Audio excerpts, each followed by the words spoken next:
नमस्कार साथियों, मैं आनंद कुमार घोष स्वागत करता हूं आपका लक्ष्य एकेडमी द इंजीनियर्स अड्डा पर।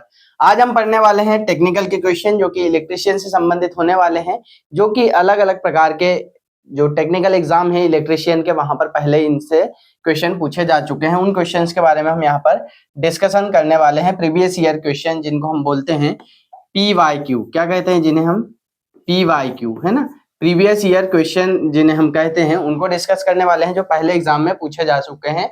जो एग्जाम हो सकते हैं एलए का हो सकता है, टीए एग्जाम हो सकते हैं, है ना, या फिर टीओ का एग्जाम हो सकता है। अलग अलग प्रकार के जो एग्जाम है यहाँ पर पहले ये क्वेश्चन पूछे जा चुके हैं, उन सभी को हम यहाँ पर डिस्कस कर रहे हैं। तो पहला क्वेश्चन आपके स्क्रीन पर दिख रहा है, प्रेरण प्रारूपी ऊर्जा मीटर जिसे आप बोलते हो इंडक्शन टाइप एनर्जी मीटर जो होता है के प्रचालन के पीछे मुख्य सिद्धांत क्या होता है। जो इंडक्शन टाइप एनर्जी मीटर होते हैं उनका प्रिंसिपल क्या होता है आपको बताना है। 4 विकल्प दिए गए हैं, चारों विकल्प में से आपको चयन करना है, सही उत्तर क्या होगा। पहला विकल्प आप देख पा रहे हैं, विद्युत धारा के प्रवाह के कारण एक चुंबकीय क्षेत्र उत्पन्न होता है जो डिस्क को घुमाता है।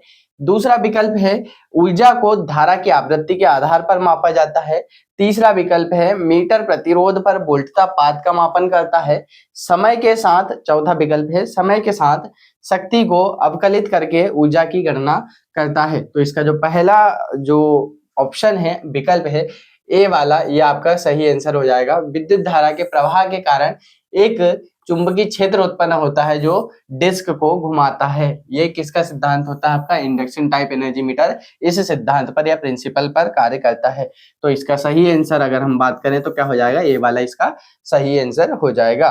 अगले क्वेश्चन की ओर बढ़ते हैं। अगला क्वेश्चन क्या है उसे देख लेते हैं। वोल्ट मीटर के लिए अंशांकन की सबसे सामान्य विधि क्या है। अंशांकन की सामान्य विधि क्या है, तो 4 विकल्प हैं फिर से, परिशुद्ध वोल्टता स्रोत का उपयोग करना और एक संदर्भ मानक के विरुद्ध त्रुटि को मापना। ये क्या होता है, अंशांकन की पद्धति के बारे में पूछा गया है।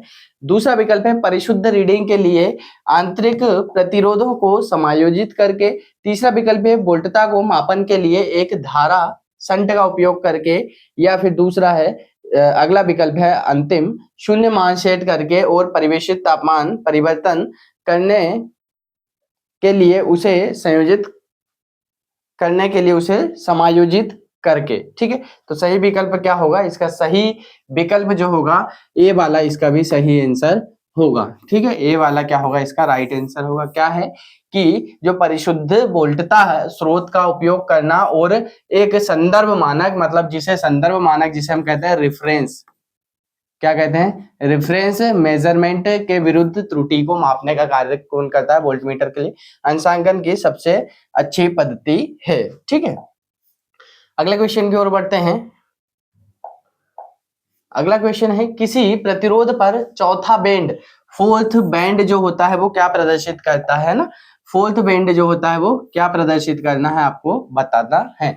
जैसे हम यहाँ पर एक वायर बाउंड रेजिस्टेंस लेते हैं, है ना, ये इस तरह से वायर बाउंड कार्बन रेजिस्टेंस लेते हैं। यहाँ पर इस तरह से पट्टी बनी हुई होती है ना, अलग अलग कलर की। तो आपको बताना है जो चौथी पट्टी का रंग होता है ना, इसको फर्स्ट बैंड बोलते हैं हम, है ना। ये हो गया फर्स्ट, ये हो गया सेकेंड और ये हो गया थर्ड, और ये जो वाली पट्टी है ये है आपकी फोर्थ पट्टी, है ना, फोर्थ बैंड है। तो ये किसको निरूपित करेगी, है ना। तो ये दोनों हमारे मल्टीप्लायर जो होते हैं, फर्स्ट अंक के लिए लेते हैं फर्स्ट सेकेंड। थर्ड वाला जो होता है आपका हमारा मल्टीप्लायर होता है ना, जिसको बोलते हैं गुणक कहते हैं। और चौथा जो होता है आपका टॉलरेंस होती है। ठीक है, टॉलरेंस होती है जिसे कहते हैं हम सहन सीमा, क्या कहते हैं, सहन सीमा जिसे कहते हैं, जो कि प्रतिशत में बताता है। ठीक है, जैसे यहाँ पर प्रथम अंक गुणक, गुणक जो हमारा होता है थर्ड बैंड बताता है ना। ये पहला अंक फर्स्ट रीडिंग यहाँ की होगी, सेकंड उपेक्ष त्रुटि मान, ठीक है, जो कि परसेंटेज में, जैसे 5%, 10%, है ना। ये क्या होती है, सहन सीमा होती है, या फिर 5-10% कम ज्यादा या त्रुटि हो सकती है इसमें। दूसरा अंक जो कि सेकंड वैल्यू होती है, आप सही समझ पा रहे होंगे कि इसका सही आंसर क्या हो जाएगा, उपेक्ष त्रुटि मान, है ना, जो कि टॉलरेंस को प्रदर्शित करता है किसमें, प्रतिशत मान में। अगले क्वेश्चन की ओर बढ़ते हैं। अगला क्वेश्चन क्या कह रहा है, हिस्टेरेसिस वक्र में धारणशीलता शब्द किससे संबंधित है है ना। धारणशीलता शब्द जो होता है वो किससे संबंधित होता है, तो धारणशीलता शब्द जो होता है हमारा अवशिष्ट चुंबकत्व के लिए इसका उपयोग करते हैं। किसके लिए, अवशिष्ट चुंबकत्व, है ना, अवशिष्ट चुंबकत्व के लिए, अवशिष्ट चुंबकत्व के लिए हम इसका उपयोग करते हैं। 4 विकल्प है उसे समझ लेते हैं।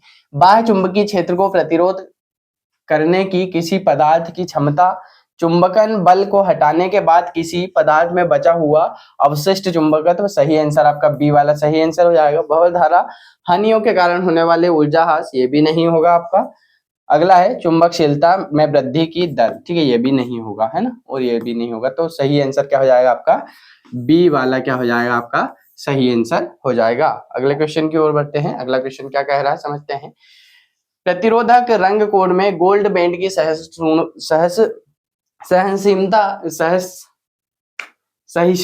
या फिर सहन सीमा की अगर हम बात करें तो वह होता है, कितना होता है प्रतिशत में, जिसके बारे में अभी हमने इससे पहले वाले क्वेश्चन में बात की थी। तो कितना होगा, तो अगर हम गोल्ड की बात करें, ठीक है, गोल्ड की बात करें तो गोल्ड में कितना होता है 5% होता है ना। जैसे हम बात करते हैं गोल्ड, सिल्वर और अगला होता है नो कलर। तो इसमें होता है कितना आपका 5%, इसमें होता है 10% और फिर होता है 20%। और इधर ये वैल्यू ऊपर भी ऐसे परसेंटेज में 1%, 2% ऐसे करके चली आती है हमारे कलर कोड के अनुसार। तो हम बात कर रहे हैं गोल्ड की, तो गोल्ड के लिए क्या होगा 5% होगा, जो कि बी ऑप्शन आपका सही आंसर है यहाँ पर, ठीक है। अगले क्वेश्चन की ओर बढ़ते हैं।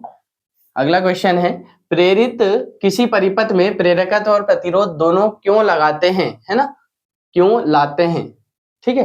तो 4 विकल्प हैं। पहला है क्योंकि वे बिना किसी प्रतिरोध के केवल चुंबक ऊर्जा लाते हैं, क्योंकि प्रतिरोध कुंडली में इस्तेमाल किए गए तार के कारण आता है, या ऐसे आता है क्योंकि चुंबकीय ऊर्जा कोर सामग्री में संग्रहित होती है, या फिर क्योंकि उनमें विशुद्ध रूप से प्रतिरोध विशेषता होती है। तो इसका सही आंसर क्या हो जाएगा आपका, क्योंकि प्रतिरोध कुंडली में इस्तेमाल किए गए तार से आता है। मतलब ये कोई इंडक्शन कॉइल है आपकी, है ना, तो इसमें कुछ ना कुछ इसका भी रेजिस्टेंस रहेगा, है ना। यहाँ पर जो इंडक्टेंस बनेगा वो तो बनेगा ही बनेगा, है ना, इंडक्टेंस तो बनेगा ही बनेगा, पर जो तार है उसका प्रतिरोध भी कुछ ना कुछ होगा, है ना। तो इसका सही आंसर क्या हो जाएगा, इसका सही आंसर हो जाएगा आपका बी वाला सही आंसर हो जाएगा।